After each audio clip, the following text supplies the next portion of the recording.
Do you actually have to be on cocaine to be on this podcast?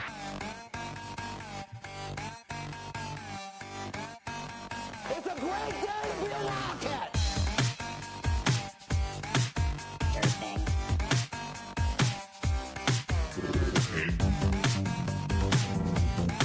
Durfing?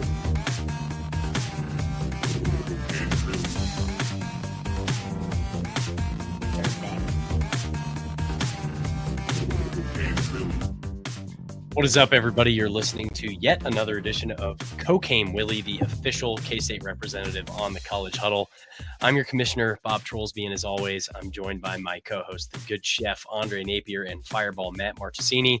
We are doing our first episode of 2025, and after a long break, we've taken a couple weeks off. There's been some news. There's some stuff to talk about. We played a bowl game. We've had some transfer portal pickups on the football side. And it's going to be a fun time all around it to talk about what the Cats are cooking up as we prepare for the 2025 college football season. But before we get into the episode, we first want to give a shout out to our sponsor, Annie Mae's Parlor. Guys, they're riding with us again. They're going to ride with us through basketball season.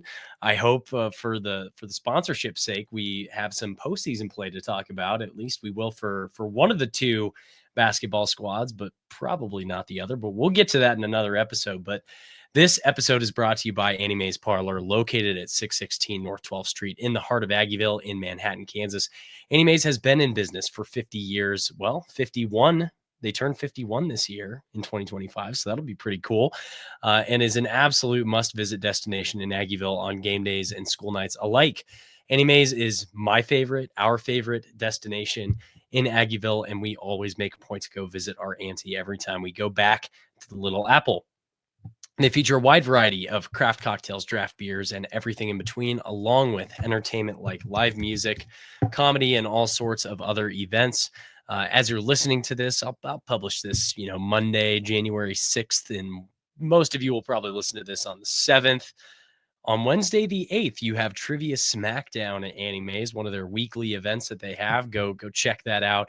And then on Thursday, January 9th, they will have Nathan Page's Underground Guitar Pull. They've had a couple of underground guitar pulls in the past, so it's got a nice lineup here with Brandon Hodge, Tanner Bott, and Ben Chardine. So that's going to be a fun night on Thursday. Be sure to get out and visit your auntie. And again, check out their website, www.animaze.com, to get a full list of their upcoming events. All right, guys, so we are talking football in this episode. I kind of want to spend the first part of this doing a little bit more of a season review and talk about kind of what was the 2024 season. Now that we have the full sample size, we've got a bowl win to talk about as well if we want to get into at least just some of the storylines coming out of that. But when you look at this 2024 season, there were ups and there were downs. But how are you feeling coming out of a 9-4 effort for Chris Klieman's 2024 squad?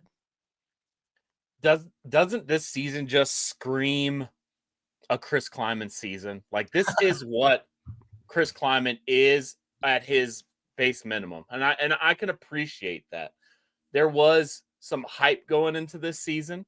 I don't know if all of us delved into it. I know I was sipping the Kool-Aid, and there's nothing wrong with that going into the season. And then you kind of grow into what the team really is, and you kind of should really, your expectations should be based on where you're at halfway through the season, because you kind of really get a grip on what the team is all about. But once we learned what happened at BYU, and we went on that stretch where we thought everything was golden, but there was some glimpses of what could have been, Avery not necessarily living up to that Heisman hype that some people were putting on top of him.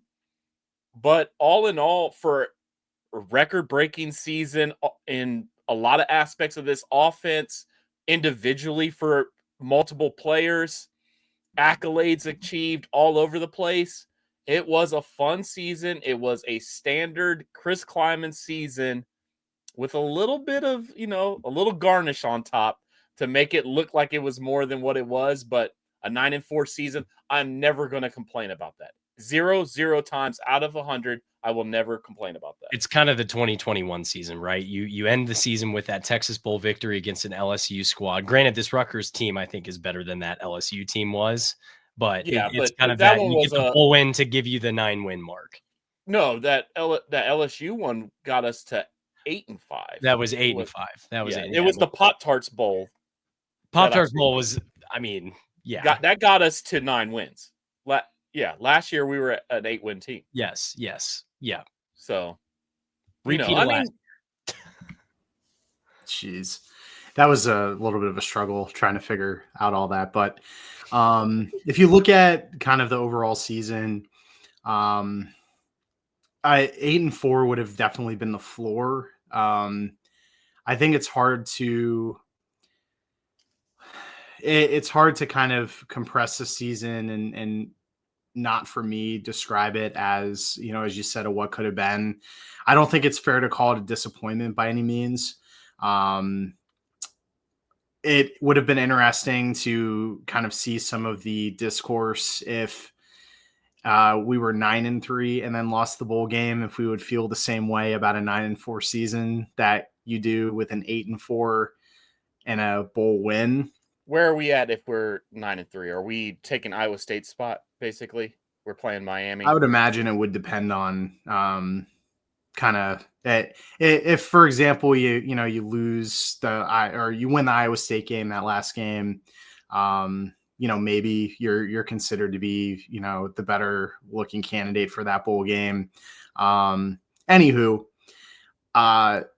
it's just kind of the end of the season, I think, provided a little bit of just a sour taste in the mouth of probably a good portion of the fan base, just the month of November in general. Understanding, the Houston game was just such a bad game overall.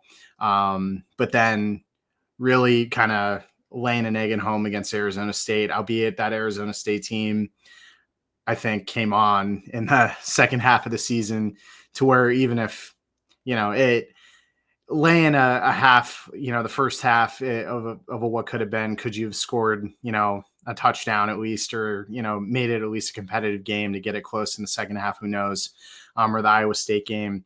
Anyway, I will say this, from the bowl game itself and what's happened in kind of this little off season in between the bowl game and what now, this team looks primed and ready, I would say, to compete next season because of the players that we've kept, and taking that experience that has decided to stay. It's only going to be helpful as we move forward. Yes, there are going to be gaps, and trying to fill those gaps from the transfer portal, which we'll talk about. But I'm not going to say this season was a total disappointment by any means, albeit I did say we were going to be 11-1 and win the Big 12. Just because in the grand scheme of things, the schedule looked not as good in the beginning of the season as you would look at now, of a BYU team that is probably criminally underrated when it came to the college football playoff rankings, an Arizona State team that took Texas to overtime, and an Iowa State team that, they played a Cam Wardless second half Miami team in the Pop-Tarts Bowl, but that Iowa State team scored a lot of points against the Miami team, was competitive in that game too. Our schedule ended up being a lot more difficult than we would look at from the beginning of the season. Absolutely. I love that you bring up Arizona State, because we can talk about that here in a little bit. They took Texas to the wire, and if you don't have essentially two explosive plays from Texas in the first 5 minutes of that game, I mean, Arizona State took that game to overtime, and maybe some questionable calls that happened, but I mean, they gave a really good Texas team all they could and gave them their best shot, and did the Big 12, I think, pretty proud in that effort. But you bring up BYU too. BYU beat the brakes off of a Colorado team in what some people I saw were billing as the People's Big 12 Championship, because when we were going into that final week, that was one of the potential iterations of that championship game. If the ball bounces a couple different ways for a couple different teams, it could have been a BYU Colorado matchup in Arlington this year. And it wasn't even a contest. It wasn't even remotely close. And Colorado didn't even show up. And they had still the Heisman Trophy winner, Travis Hunter. They had Shedeur Sanders start that game and play that game. So it was a fascinating bowl season. We'll talk a little bit more about that. But thinking specifically about K-State, I do want to give some of the accolades and flowers where they're deserved, because Avery Johnson comes into this season as a first-time starter for the full season, coming out of camp, being named the starter. Had some growing pains throughout the season. I think we all saw it. There were moments where maybe he went with the first read instead of really going through the progression and finding the right open guy in the right situation. But despite any of the growing pains, despite some of the issues we may have had, and despite some of the losses, statistically, he had a very excellent season. It was injury hindered in part of it because coming out of that Colorado game, we really didn't see the mobility and the explosiveness that you want to see from a guy like Avery, who has that dual threat capability. But he finished first in K-State history in touchdown passes. I know we set our over-unders at the beginning of the season, and I think a couple of us took the over and a couple of us didn't. But he finishes first in touchdown passes with 25 to beat L. Roberson and Will Howard in the mark that Will Howard met last year to tie the overall record that was set by L. Roberson. And then he is fifth in all-time passing yards for a single season with 2,700 some odd yards passing the ball, which is, I think, it exceeds some of the expectations we probably would have set for him. I wonder if he's not injury prone mid-season the way he was, I wonder if that mark is maybe even a little bit lower for passing yards, because he's more mobile halfway through the season and we're able to leverage his legs a little bit more. He's not necessarily having to rely on the pass in some of those situations. But I think overall, finishing fifth all-time in passing yards, finishing first in touchdown passes, I think says a lot about his prowess and his ability to grow from here, because he's already setting some of these marks as a true sophomore quarterback. We could have at least one season. We could have potentially have two full seasons of Avery Johnson after this at quarterback. So I want to throw it to the two of you to give your assessment of Avery's season and what are your expectations going into next year based on what he's done so far. That's a super loaded question. That second half, like what do we expect from with what weapons he has coming back? How do we use them? It's a lot of going into that second part of that question, but the first part, I thought he had a good season for where he was supposed to be at, or for what the expectations. It was not that, but I think we all kind of knew in the back of our head, a true sophomore quarterback with one career start, that he was not going to be able to make that get the growing curve, turn it so fast where he was, one of the top quarterbacks in the country, especially with, all the quarterback talent that we have out there. And not and in the Big 12 at that. I mean, there's some really good quarterbacks in this league that he was competing with, but there was just so many that are just more senior than him. But from a rushing aspect, I thought he was darn good, especially pre-injury and post, rehab, where he was a lot healthier. I thought he was really good with his legs. I don't know how many touchdowns did he have on the ground this year? What was it, like maybe 8? Did he have 8 rushing touchdowns, or maybe 6? I don't know. I'd have to look it up. But I mean, throwing the ball, I think that's really where he had 7. I think that's really where we had the question marks. But 2,700 passing yards, 25 touchdowns, 10 interceptions, kind of an ugly number. But really, if you think about it, what was it? 2 games with 3 interceptions? And those are killer games right there. Those are killer games. You can't have those, but he learns from those. And I think next year, where we set the bar for him next year is going to be kind of, a real test on where everybody's head is at, on where his potential is, where he's grown to, and is there a ceiling for him, basically, is what next year's stat line is going to be. The problem that I have with you, not you, Chef, but you had said kind of an excellent season for Avery, Bob, is he had a solid season. I think we look at some of the statistics and would automatically deem it to be a better season because of what we've had in the past. Avery has a lot of opportunity to improve this offseason, specifically in the passing game.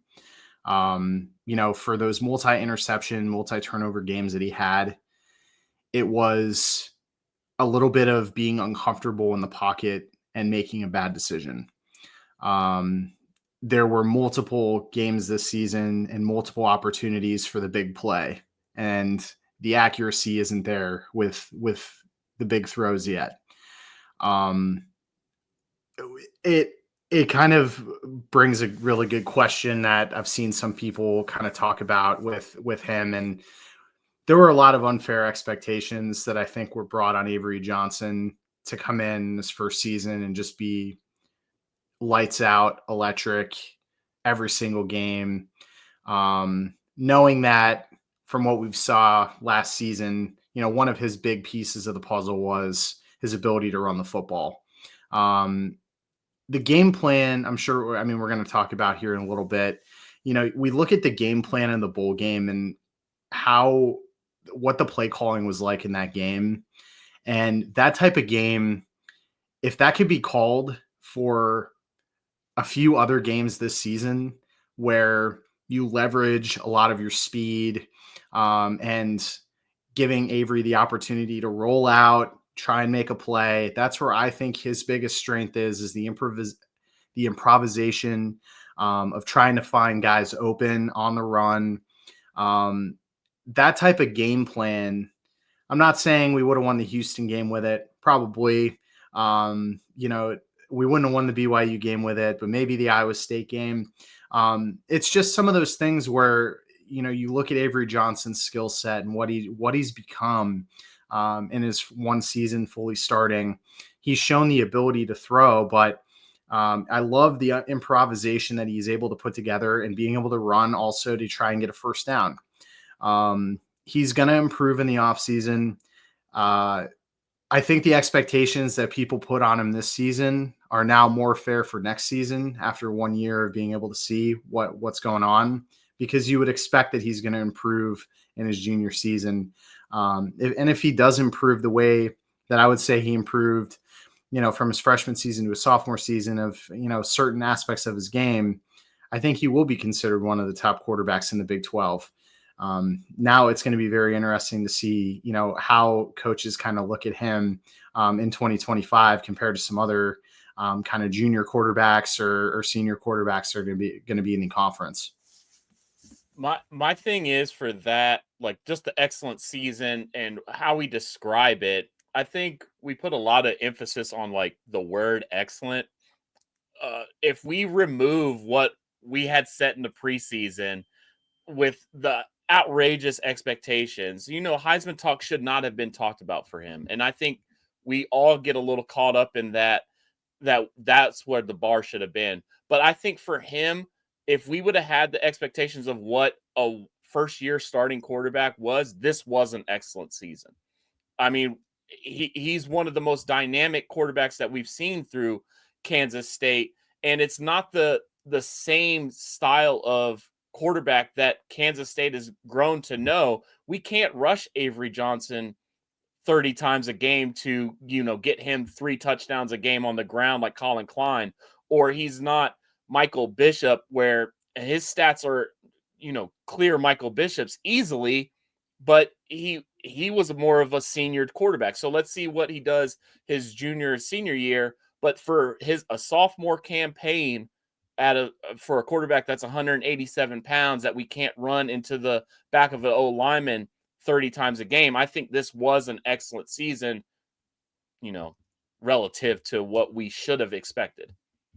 Yeah, and I like what you said though, Matt, about this was statistical excellence in comparison to other quarterbacks that we've seen to date, which, with the exception of really Jake Waters, passing wise, we haven't seen a ton of really great passing at K-State. on the level of what you would see at a lot of peer institutions in the Big 12.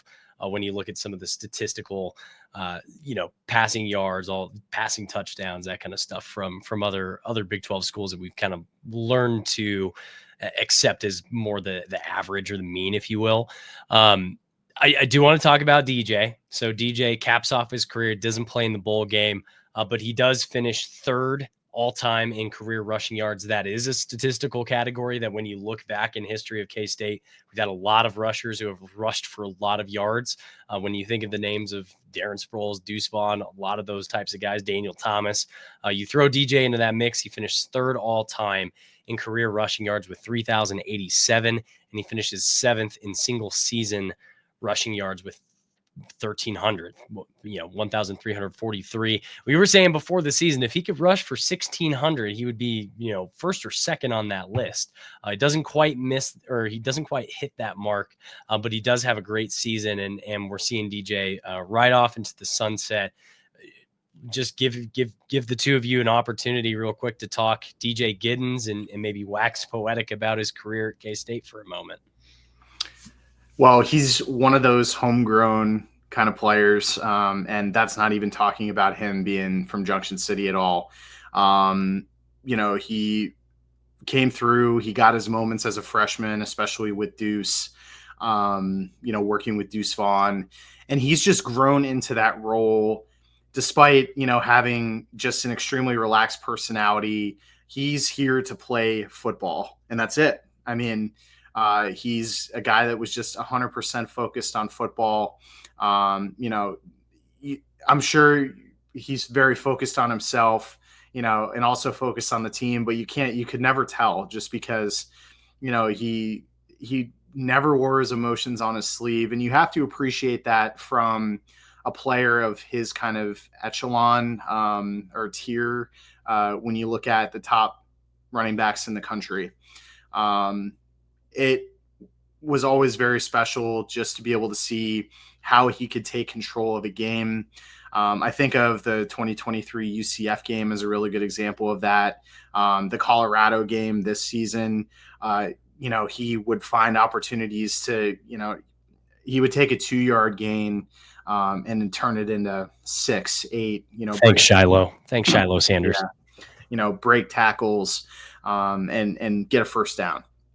So he's, of course, one of the best K-State running backs we've seen in this kind of era. And we kind of went back to back with that, of course, with Deuce Vaughn. So it was very special to watch him kind of grow into this role again, since his freshman season. He got to work with some really good quarterbacks and some really good offensive lines that helped him, break some of those runs. But he's a guy that I believe has a role in the NFL. He's not a 3-down back by any means, I don't think. Chef will obviously disagree. He gives me optimism to maybe of a comparison of like Samaje Perine, somebody who's a little bit of a bigger statured guy, but he's able to get out, make a play, with a screen pass, something like that. We see what Samaje has gotten from Patrick Mahomes. I think DJ could have a really good career in the NFL as a 3rd-down back, somebody who can break, a 3rd-down run or at least, try and get open for a pass. So maybe the Chiefs will draft him. Who knows? But thanks to DJ Giddens, what a stud of a player. Yeah, Matt laid it out there perfectly. I mean, you can't say into words the story that he had, out of nowhere, realistically. I mean, we thought we had recruits in his class that were going to be better than him, and he just quietly just sneaks under the radar. No star kid, just like we want him. That's a Kansas State story. And it's just beautiful to see that he leaves on his own terms. And when somebody leaves on their own terms and we all accept it, like that's the way he should do it, that's how you know it's time to go. And he's accomplished everything that he should accomplish at Kansas State. Great running back, from all accounts, a great person, quiet as a mouse, but just gets his work done. I'm happy to see DJ. I think he'll be a very serviceable running back in the NFL. I think he's very comparable to Samaje Perine. That is a good. I think he's a mix between if Gus Edwards can make it in the NFL and have a role in the NFL. I think DJ Giddens will be like one of those kind of guys that will pop off for 80 yards once every in a blue minute, and you're like, what the hell? Where did this guy come from? I think he will be a Charger, though. I think he stays in the AFC West. I think he's a Charger. JK not reliable health wise, and that's another thing. DJ was he was an Iron Man. That dude, if he was available to play, he was playing, and that was every game. I don't think he missed a single game. Injury wise, he probably was a little bit banged up this season through the middle part of it, and he grinded it out. Didn't matter. He was constantly putting up 100-yard games. It was beautiful to see. All purpose back too, like you said, on third down. He's remarkable on a swing pass. He'll get it done. He has to improve on his pass blocking, but I think with an off season of just nothing but weight training, that dude's going to be a freak. So yeah, man, I'm going to miss DJ. I am going to miss him. I just hope he gets drafted somewhere where there's water, because that dude loves to fish, and he needs to be able to have his outlet. We've talked a lot about DJ Avery. I do want to talk. One of the disappointing areas I think of the offense this year was, I don't know how to put it other than maybe lack of development or not reaching the expectations in the wide receiver room specifically, where Jace Brown had 800 plus yards receiving, but really outside of that, Keegan only like 300-ish yards.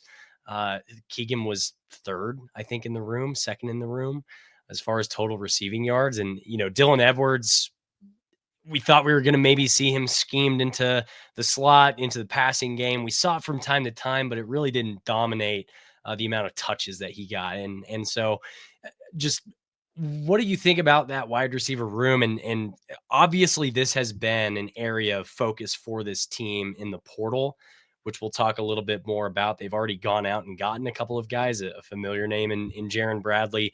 You'll have Jerron Tibbs coming in as well. We may still be after a familiar friend, a guy we've recruited a few times before. Still after him. It doesn't mean he's going to commit, but it's still a position of need. It's somewhere where we're looking to get some more depth and find more talent at. What were your thoughts on the wide receiver room when you look kind of at the season holistically? I mean, I think disappointment is a good word to describe it, but I think it's fair to also lump in the tight ends here and how good that position group was. Absolutely. And from a statistical perspective, the tight ends took a good portion of the touchdown catches this season, and they took up a good number of receptions this season. Now, yards, I think you go either, I don't know how I'm going to say it, but you could definitely look at the statistics from the wide receiver room, and outside of Jace Brown, we expected a better performance from Keegan Johnson coming off a disappointing year where he was hurt. You bring in Dante Cephas, who, despite some struggles at Penn State, had a solid career at Kent State, enough to where you would expect that his former wide receiver coach should get him going in the room. And then we had some freshmen that we wondered if they were going to get some time outside of injuries and things like that. Were there freshmen that were going to develop this season? So I think saying disappointment from the wide receiver room is a valid description, but the tight ends really took on a lot of the offense this season when it came to the passing opportunities, whether that was scripted or not. But I have to kind of loud that room a little bit, because a lot of us expected Garrett Oakley to be the main guy in there, but Braden Lofton had really good opportunities this season when he wasn't hurt. Will Ancio made some really good plays. Will Swanson, was very solid there as well. So you put both of those together, and Avery had a pretty good group to work with when trying to complete plays, trying to make some good opportunities for touchdowns. So the 2025 will be very interesting with a lot of the different people that we're bringing in, and the biggest recruit we've had, and I mean, obviously outside Avery in a long time. So that will be an area, the wide receiver kind of room to put more focus on, and probably more eyes on as a fan. Can Matthew Middleton develop this talent he's bringing in from transfers and get some of these guys that were recruited in onto the field? And I will say, before the season, when we did our offensive preview, I think I said the tight end room was the deepest room going into the season on offense, and it turned out that, I mean, we had at one point in time we had the most tight ends on a roster in college football that had a touchdown catch in all of college football, which is wild. We still do. So, yeah, that's the wide receiver room. It's funny because it's similar to what I said at the beginning of the episode, thinking back on the offense, on what it should be and expectations. We really should have waited to the middle of the season, because at the beginning of the season, we didn't know. We might have thought it was more of a spread it out, kind of let Avery kind of prove himself with his arm and sling it all over the place. But in reality, it was 12 technique and 12, 2 tight ends, 1 running back, and let Avery, and we were kind of running the ball more than we expected. And we should have known, because he is an offensive line coach his first year. He relies on what he knows. And we have an all-timer at running back that can get the job done. So the opportunities for the receivers were just not as plentiful as we thought they were gonna be. So Keegan at 300, yeah, that's disappointing, but did he have the opportunities that we thought we were? Because he never really got deep down the field, not one time this season. He was more of that control it at the 10-yard stick kind of guy. And Dante Cephas, what did we really expect from him? I mean, in an air raid offense, he makes a little bit more sense, but 3 wide receivers, they're just not a lot of the time they're even out there, 3 wide receivers at a time. So if we would have saw at the beginning of the season what we saw halfway through the season, I think we would have changed expectations. And the room itself, with Jace clearing almost 900 yards total receiving, we would have took that, like almost the first 1,000-yard receiver that we've had since Tyler Lockett. I mean, that's pretty good. And to lump, like Matt said, to lump in the tight ends who were all surprisingly weapons in the passing game, I thought that was a bright spot. So if I had to grade it, I'd grade it a B. I don't think it was necessarily a disappointment from what they actually proved on the field, but in terms of expectations, I thought we kind of might. We were talking at the beginning of the year, were we going to pass it more than, like, way more, like 60, there 40? were other people in K-State media who were saying we could have 2,000-yard receivers this season for the first time since Tyler Lockett and Curry Sexton. So yeah, there's no way. I thought, I mean, that just wasn't going to happen with the offense that we run. So Yeah. I'm not disappointed with him, because there was some big moments that individually that some players had. It just, if you combine it all together, I enjoyed the room. It's And gonna be weird to see some of those pieces go, though. I'm also hopeful, knowing that we were able to retain Jace Brown, assuming we can keep him through spring ball as well. We've got an 800-yard plus receiver going into next season. We're bringing in a guy in Jaron Bradley, and I haven't done as much research on Tibbs, but Jaron Bradley at least is familiar with Matt Wells. He's familiar with the kind of systems that Wells likes to run. Again, he's not the play caller necessarily, but Lord knows he can probably get Bradley coached up at least to a degree. But he's one of the few guys I remember from the Texas Tech preview we did for the last couple of matchups we had with them, where like he was one of the biggest threats that they had, and as an offensive weapon on those Texas Tech teams. So I'm really excited about the addition of him coming into next season, let alone not even getting into the tight end room and bringing in the most highly touted offensive skill position player aside from a quarterback in the history of K-State football recruiting, in addition to the depth of the room that we have in place today. I think it's going to be pretty lucrative going into next season, knowing what kind of weapons they can play around with going into next year.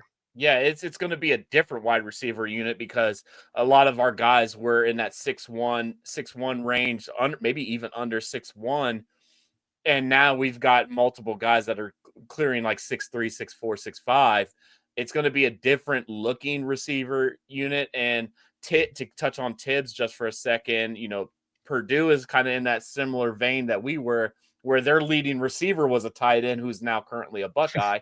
But they just didn't have the ball to go to the receivers as much as like a lot of offenses do. So for a guy that put up 300 yards I think he's a redshirt sophomore, his redshirt sophomore season in a Purdue offense that's mostly led by running the ball and throwing it to the tight end, that's something that you can be excited about. So a taller receiver that has the skills that most people think he has, I'm excited for the wide receiver core being taller, throw it up to him, let him go get it. The last thing on offense, Dylan Edwards. So he puts on an absolute clinic in that game against Rutgers. He had 223 total yards in that matchup between passing and running the ball. 196 yards on the ground, 27 through the air, and that's on 20 carries, which I think we were all kind of looking for. When are we going to see maybe a 20 carry game from Dylan Edwards? And we saw what it looked like, especially when he's firing on all cylinders, because that dude was lights out. Obviously, DJ wasn't the focus of this game. DJ wasn't playing in this game. And then you got Joe Jackson taking the torch from DJ as more of your power back, more of your, every down back kind of guy. How much of this do you see being consistent going into next season? Do you expect to see more, 20 touch types of games from Dylan Edwards? And how many times do you think next year he's going to surpass 200 total yards when you're looking at both, rushing the ball and scheming them into the passing game? The latter part of that question is definitely hard to judge, but I mean, the bowl game itself was an extremely frustrating game from an offensive perspective to watch because of how that offensive performance and the scheming of using your speed and using the motion. That was a huge benefit to Dylan Edwards, especially in that game. Now he broke two big runs, one through the tackles. I think the last touchdown he had was just outside the tackles, which you can see the talent and the speed that he has. This was a game which, leveraging the motion, I just felt put the defense on their toes. And when you put the defense on your toes and you have a guy like Dylan Edwards with some of that just natural agility, Dylan Edwards is going to win that fight in a lot of ways. And it made me just wonder, where was this the whole season?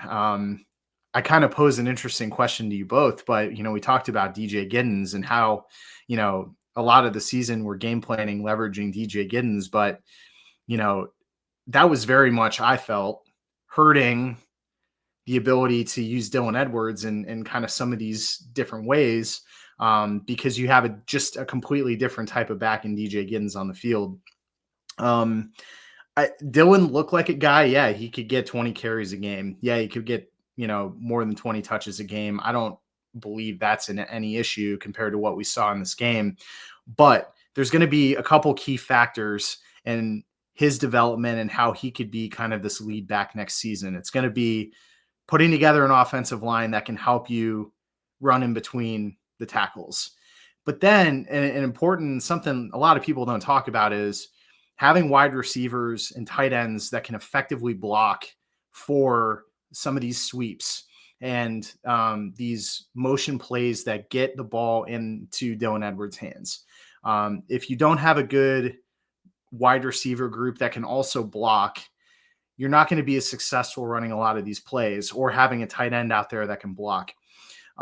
So to answer your question, Dylan Edwards is a guy that should be getting the ball in his hands a good portion of these games, not just taking this from the bowl game, but with the limited sample size we saw in the 12 games before that. But it's going to really come down to, he's a small guy. He's going to have to, at least from a training perspective, probably build a little bit more muscle to be able to withstand some of that 20 touches a game, especially if you are going to be running him in between the tackles. But I'm excited to see how the coaching staff game plans his use, having a full off season to game plan his use going into 2025. Because I think it was pretty evident in that game that, you know, the entire 2024 season, you have such a great player in DJ Giddens, who is a completely different kind of running back. But our game plans using, DJ in between the tackles and making some of those plays, in which this season when Dylan was put in the game, he was running some of those. And I don't think that was necessarily, during the season, the strongest piece of the puzzle that we could have used him for.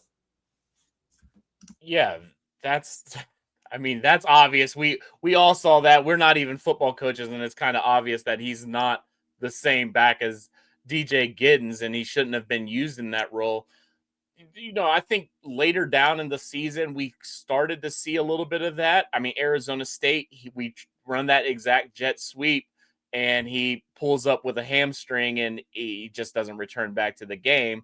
And I don't know if he plays the next game. And then Iowa State, we try to run the pitch to him on the option, trying to get him out wide, and it just kind of crumbles from there. And then we're playing a different kind of game.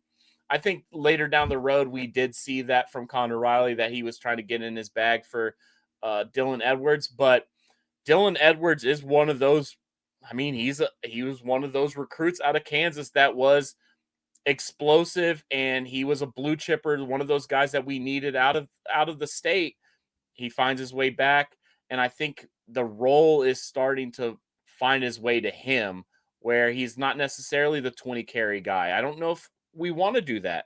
I mean, you want to kind of split the duties with Dylan, but I think the touches need to be around 15 to 16 to 17 touches a game. And if he's hot, then you ride him for the 20 to 23, 24.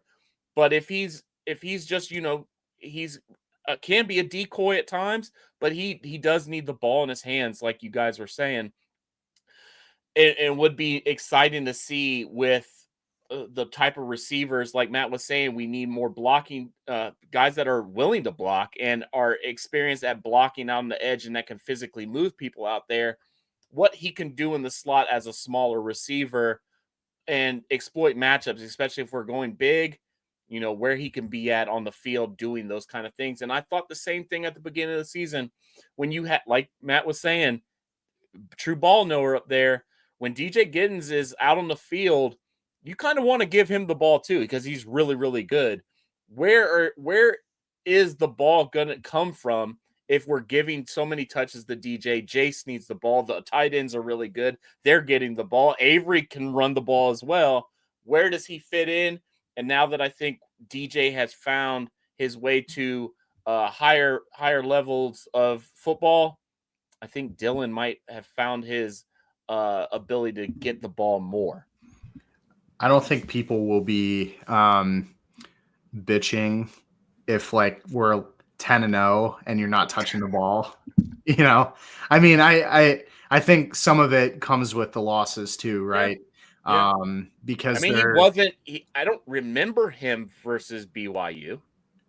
Yeah, I don't remember him versus BYU. I don't really remember him versus Houston. But that's overall, I mean, that's how it works, right? As a fan, exactly. You're going to second guess and basically say we need to do the opposite of what we were doing in all of our losses. I hate to take the sample size of this bowl game and say, hey, we should have given Dylan Edwards the ball more during the season. What I would say, though, is the creativity that we saw during this game on some of these offensive possessions was not in a good portion of the games this season, where you could have thrown a few of these little wrinkles in some of these games to potentially change the outcome of it. I think a lot of it has to do with the style of play. This is versus Rutgers. This is what worked versus Rutgers, maybe.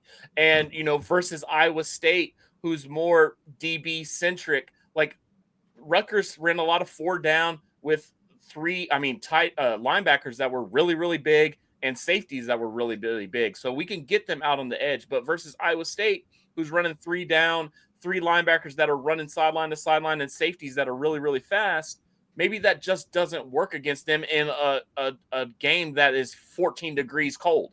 It's hard to get their it's hard to spread the ball around and get the ball moving when it's really, really cold like that. So I think it's a lot of matchups, and a lot of people don't put that in consideration. Yeah, in the summertime in the warm games versus Nichols, maybe that does work, but and in a controlled game versus Rutgers in a baseball stadium, maybe that works. But when it's frigid in December, maybe it doesn't. So I don't know. I don't know, but I know we do need to get him the ball more. Yeah. Yeah. And Chef, if you weren't going to say it, I was going to say it. But when Matt posed the question of, was DJ maybe taking away some of the opportunity from a guy like Dylan, you did say it in the off season as we were leading up to fall camp and all that stuff. You said there's a lot of mouths to feed, and you've got a lot of talent across all the skill position groups. There's only one football, and there's only, 60, 70 plays a game that you can take advantage of. So you have to be able to allocate those snaps accordingly. And again, to your point, matchups are going to be indicative of who's going to get the ball the most going into each of those matchups.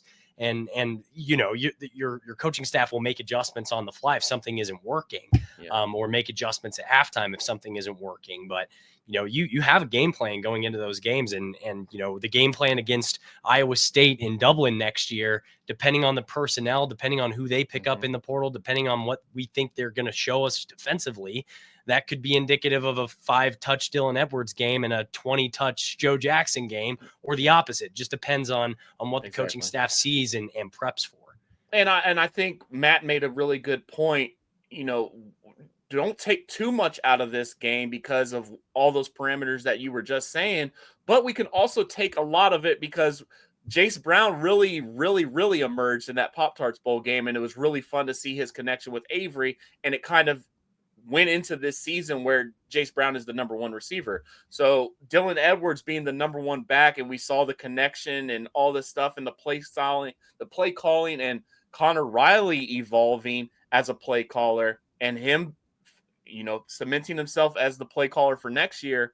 I think that does say a lot, and it does, cement some things for the future and what we could be possibly seeing. I want to talk defense. So this was a big year for the big salad, as I think Scott McFarland from Bosco's Boys has coined the term. Austin Romaine led the team in tackles with 96. He had 2 sacks on the year, 3 forced fumbles, and 2 pass deflections coming into this is what his true sophomore season, if I'm not mistaken. He finished 6th in the Big 12 in total tackles. You've got VJ Payne, who came in and he brought the pain, 64 tackles, 3 pass deflections, 2 interceptions, and 2 forced fumbles. Zayshawn Rich was another one of those guys that came out of this bowl game as my guy. Oh, he had a phenomenal game. He was the defensive MVP of the game against Rutgers. And then a guy I want to give his flowers as well as Brendan Mott. He brought the sauce in his final season as a Wildcat, 8.5 sacks, Big 12 defensive lineman of the year, and led the league in sacks in the Big 12. So those are guys that they popped out to me this season. And Chef, while you were gone, I just said Austin Romaine led the team in tackles. He really showed up and showed out in his second full season. VJ Payne leading the team in pass deflections and interceptions, and had some forced fumbles there as well. And then Zayshawn Rich coming out of the bowl game, and then Brendan Mott, just kind of giving those guys their flowers. But defensively, how would you rate how the team performed this season? Because Clanderman, even when it seems dicey, even when it seems like, hey, maybe things aren't going well in the first half, he always seems to make an adjustment in the second half, and the defense always finds a way to limit the scoring opportunities for the other team and gives the offense a chance to come back. It happened in the game against Rutgers. It happened in the game against Arizona State. You hold their offense and you give the offense a chance to win the game and go down and try to make something happen. So I think that's a common theme, but just curious personnel wise and just writ large, where would you rate how the defense performed this past season? The defense was, man, it was tough because did they cost us any game this season? I can't think on one hand. I mean, obviously, if you give up points, Special you're teams going to. did, but that's a different Well, that's a subject. different story. I don't. If you give up points, you're going to lose games if you don't score enough points to match those. So, in fairness, they did lose those games because they gave up too many points. But I don't think they were the glaring hole in a lot of the aspects because in the wins we look good.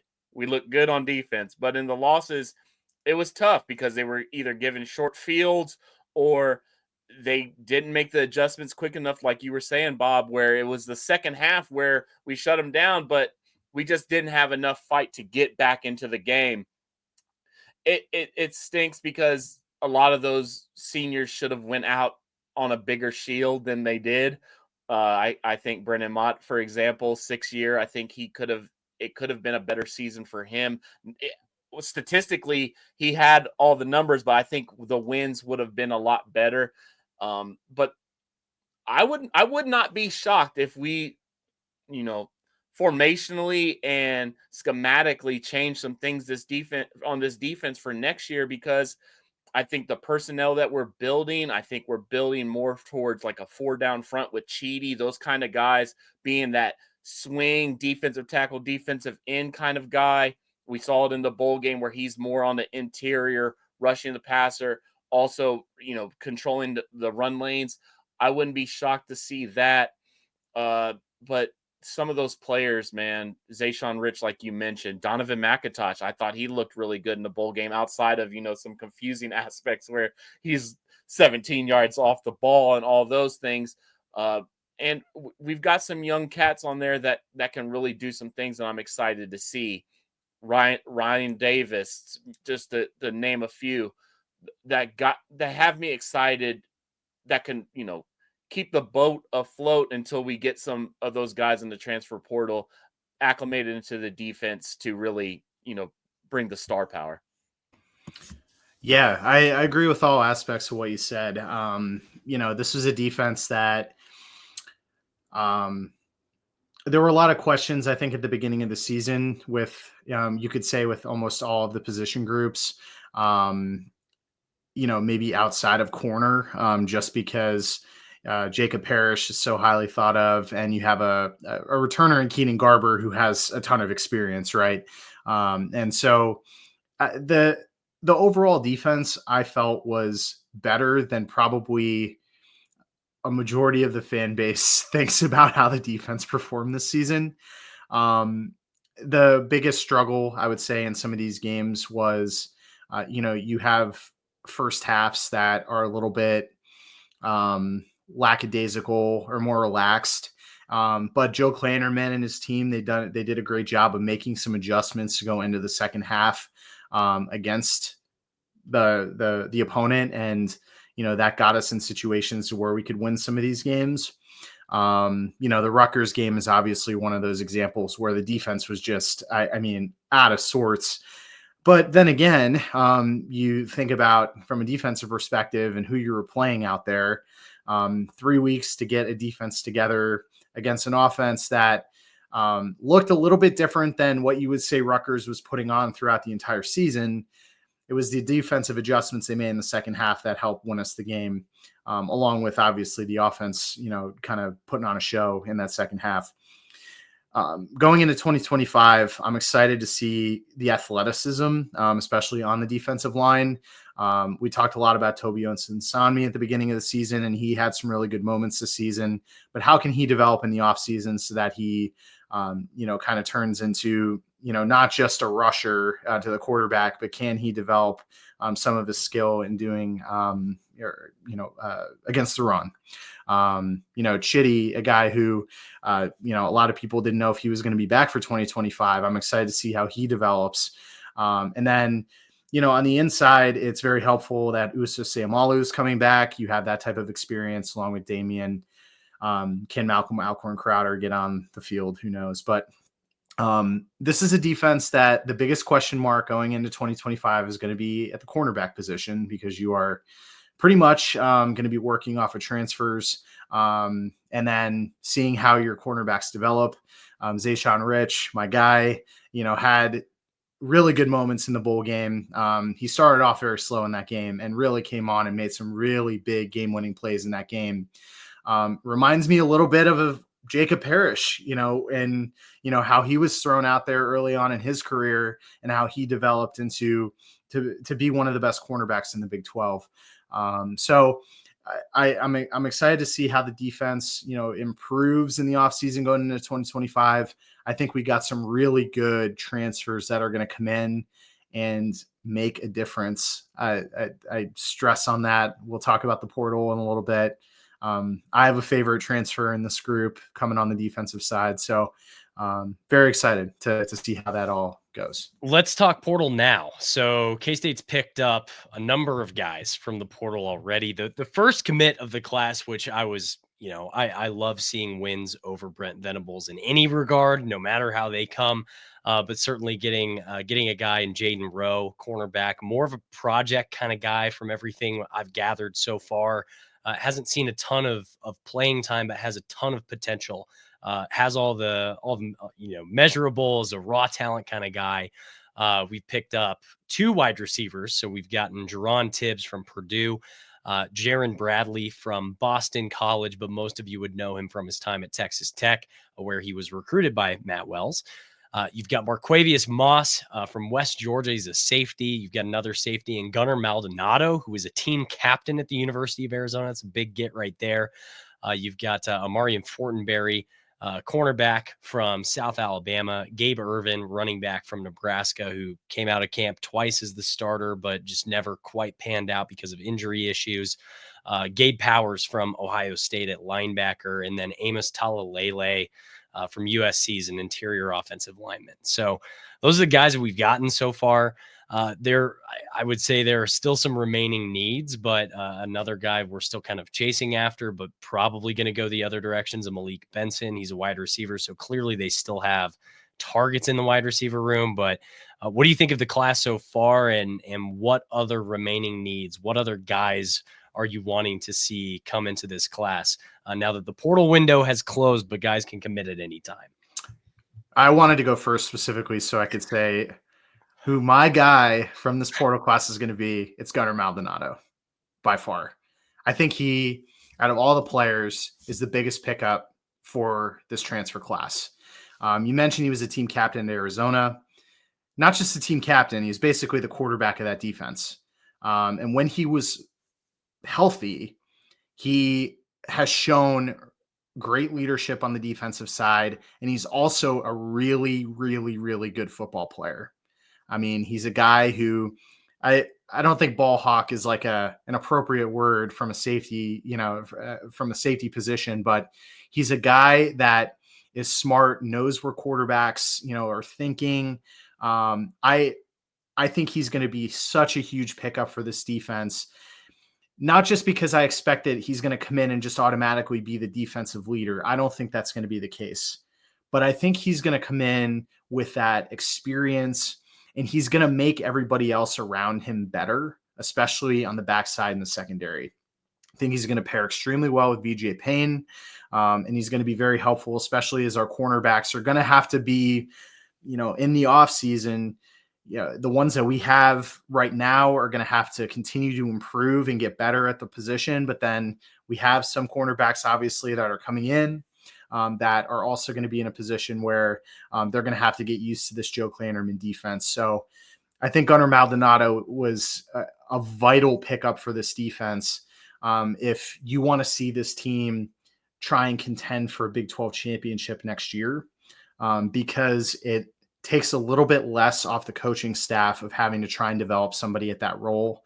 Having just college football experience in the Big 12, and a guy who has been a captain and a team leader in the past, I just think is absolutely huge for this team. So overall with the portal class, I think all the pickups have been really good. You'll see, when you have guys that are coming from Ohio State, Oklahoma, ultimately you're going to ask yourself, these are guys that were obviously recruited to go to those schools that maybe didn't get some playing time or didn't get enough playing time that are going to be able to come in and battle. And then some of these guys from, you mentioned Marquavius Moss, in West Georgia, a guy from South Alabama, obviously these guys have shown some skill. They were starting at those schools. How do they improve and get used to being in a power conference like the Big 12?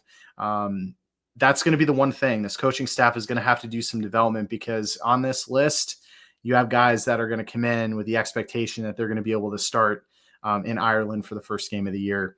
But overall, they've done a really good job. There's definitely some holes and remaining needs that they got to look at on the offensive line. Do we need to look at another wide receiver? Who knows? But very excited for this group. Think it was a very solid portal haul for this coaching staff. I couldn't agree more with everything you said, and I'm going to run down a couple of the players that I'm really excited about. Gabe Powers is the first one. Obviously, he's from Ohio, Marysville kid.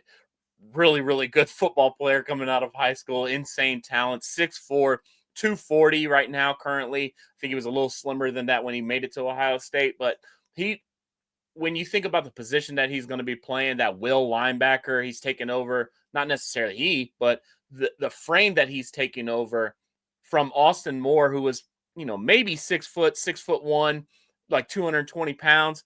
Him and Rex Van Wy are two totally different frames of what we think of that position. Rex Van Wy, 6'3", 6'4", 240, 245 pounds, and Gabe Powers coming in at relatively the same size. I think that makes me think of what the position they really want that size to be, and maybe what that role is going to be. So I really like Gabe Powers. Good tackler, can get after it. Had a pick 6 at Ohio State. It was really fun to see that. I mean, it was with the second unit, but so be it. And then Talele, offensive lineman, absolute mauler on the inside.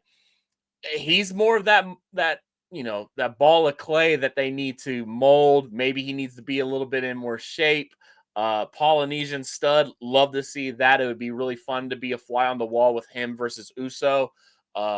Maybe, I don't know, in a wrestling match, that would be fun to see, get them down in the trenches. But that guy maybe sliding into guard, getting a Taylor Portier to, get in his ear and tell him what he needs to do and how to play the position. It's going to be fun to see what we do with that offensive line, because Liney is a swing guy and he played really, really good at tackle in the bowl game.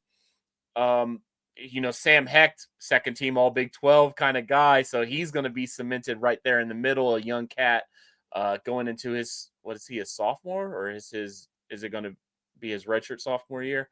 Not entirely sure, but you love to see that. So the interior of that offensive line, where he fits in, is going to be a really exciting to see what we do in the offseason with him. And then Fortenberry. Love that kid. I love the name.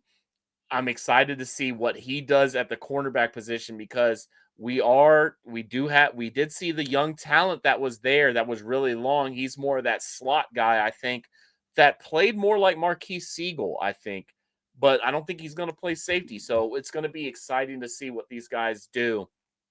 I'm pumped. I'm really pumped. And we're not done in the portal. We're going to see what we can do. I think there's some guys that we're going after, some homegrown talent, and it's not the one you're thinking of. What positions are you prioritizing if you're climbing in the staff of remaining needs?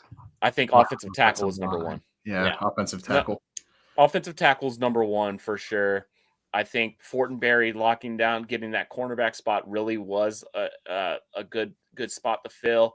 And then I think linebacker, because linebackers that we're thinking about using at depth are coming off of season-ending injuries, so that's scary. And if I'm thinking of what I saw in that bowl game, I think we need more hybrid guys at that linebacker position. So I'm thinking Sam could be more of a mix between somebody that's going to go drop down into coverage and really rush the passer. I think that's eventually what we're going to get to. Yeah, I offensive line is like number one for me. Wide receiver, I'm on like the like everybody wants Malik Benson, or we thought we were in on him, whatever, which is fine. I'm actually kind of fine with what we've got. Um, Remember, we're trying to get this down to 105. Yeah. And I had this just unwavering belief that some of these freshmen are going to be able to kind of pop up and do something. Lincoln Cure is a guy that I think is going to see more playing time than maybe people expect in his first season. As he develops into what he's going to be, everybody sees him at tight end eventually, right? But is he a guy that you're going to throw in just with his size? At a guy who's 6'5", putting him in the slot or in some opportunities at wide receiver that, if Malik Benson was here, you maybe wouldn't be doing. Is Jack Spradley Demps going to pull anything out, or Andre Davis? Some people are talking that Larry Porter's the guy that may get some snaps at true freshman. So there's guys in this wide receiver room that we currently have or are going to be having that may be a better fit for us than bringing in a 1-year rental in Malik Benson, who has had his moments with other teams, but for the cost of what it would take to get him, spending that money on an offensive line, somebody on the offensive line. I hear Jayshon Ross from Alabama is a guy that's being talked about, who we heavily recruited before he went to Alabama. If you bring him in, how does that fit with the defensive line and linebacking rooms? A guy with that type of speed and athleticism. So I don't know. I'm excited. Yeah, the thing with the 105 rule and exactly what you were just saying, Matt, with Lincoln Cure's size and his ability to play maybe wide receiver, maybe tight end in his first year, who knows? With just what we do with the 2 tight end sets, 2 wide receivers a lot of the time, and a running back, do you really have the need to have in an era where we're at 105? Do you really have the need for 9, 10 wide receivers on a roster at a time? I just don't see it, especially given your track record over the years under the Klieman era. I think that maybe we should invest in positions that get hurt a lot. And that's just my thinking. I mean, wide receivers, did we really get any too many major injuries? I don't think so. But at linebacker, I damn sure I think we did. And and offensive linemen are constantly banged up. So that's what I would do. I would go offensive lineman first things first, and then possibly some defensive linebacker, defensive end kind of hybrid guys. All right, we'll see how it pans out. Obviously, the portal window has closed, but dudes who are in the portal can take visits and commit really at any time. Well, there's dead periods with visits and stuff and all that, but they can commit at any time now. So conversations are happening. We're going to see how this roster continues to develop. And a point not enough people, I think, are talking about, because I was telling my father-in-law about this over Christmas break, is most people, if you're just a casual football fan, even if you're on message boards and stuff, a lot of people don't realize that you're going to have to cut every single one of these rosters down to 105. And most of these schools that are Power 4 have, 130 plus guys on their rosters right now, including all those walk-ons. So you're essentially going to have 105 scholarship guys, even though the roster limits 85, with 20 dudes who are on, scholarship through NIL. So it's going to be interesting to see how that starts to develop.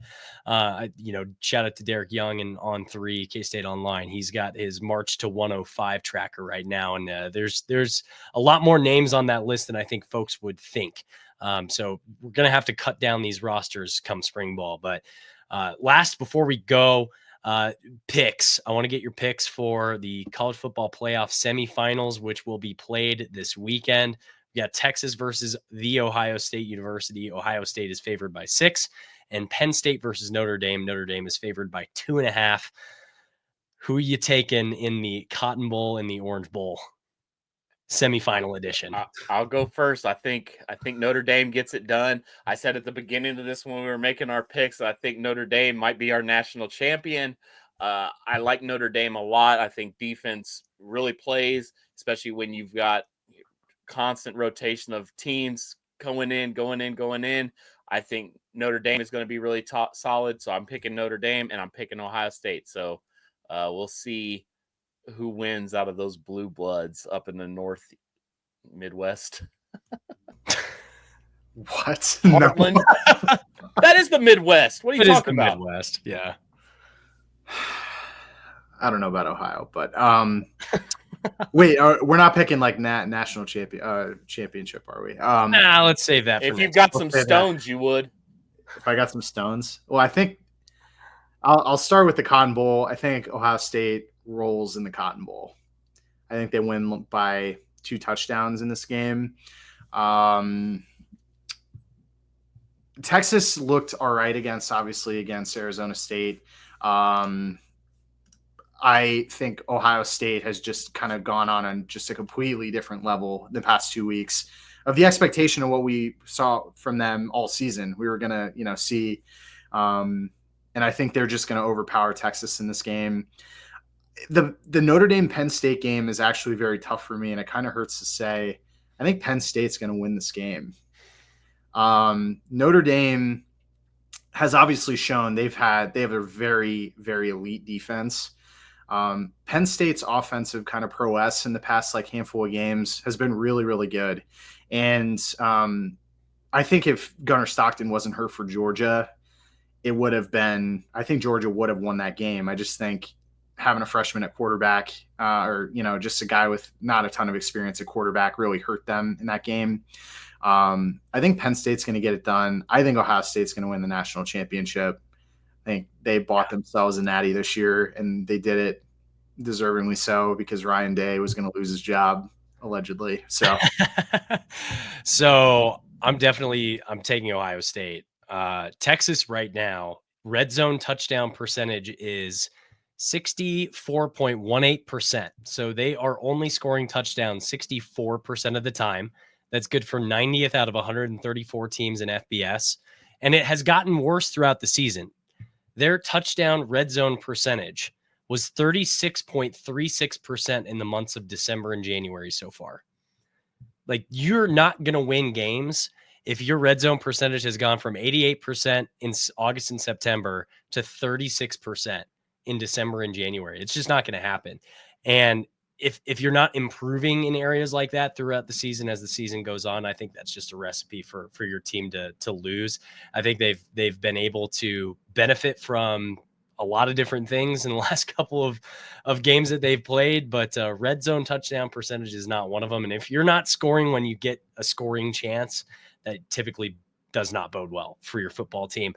And I don't know, man, this Penn State Notre Dame game, this is a really tough matchup, I think. And Notre Dame is playing better football than pretty much any team in the country right now. And they've really flipped it on after that loss to Northern Illinois early in the season. But I think it's going to be hard for me to not pick Notre Dame in this matchup. And it's, I didn't even pick them to win their first round game. So I'm eating my words a little bit there, but I just think a Notre Dame Ohio State national championship is going to be the way to go. And Will Howard's going to win a natty, and it's going to be weird. It's going to be really weird, but that's what my prediction is going to be. That's going to do him. Good for him. You know what? Good for him. Good for him. On. And to his brother, who is still on our football team. He deserves good things. He does. He's good. He's a good person. He deserves good things. And he poured his blood, sweat, and tears for Kansas State for 3-4 years of his life. Yeah. He's also the only quarterback in the country who has played Texas every single season the past 4 seasons. Yeah, and he's 0-3, so he's got to wipe that. Exactly. He's got to. I think he's finally going to get his. I think he's finally going to get. But he's 1-0. He's 1-0 at AT&T Stadium. So that he is. All right, guys, it's going to do it for us today. Once again, shout out to our sponsor, Annie Mae's Parlor. Visit their website, www.anniemays.com, for a full list of their events. And if you're going to be in Manhattan for basketball, whatever it might be sure to tell them Cocaine Willie sent you if you're stopping by the parlor. Additionally, we are the K-State representative on the College Huddle, which is the largest community of fan-driven content in the nation. Check them out at thecollegehuddle.com. And follow them on social media at College Huddle. Last but not least, you can follow our show at Cocaine Willie on YouTube, TikTok, Blue Sky, Twitter, or Instagram, or follow us individually. I'm at Bob Trollsby. Chef is at Chef Andre Napier, and Fireball Matt is at Matt Marchesini. Chef. Cocaine's a hell of a drug, baby. We are all coke and no joke. Wildcat Country. Let's ride. Ride.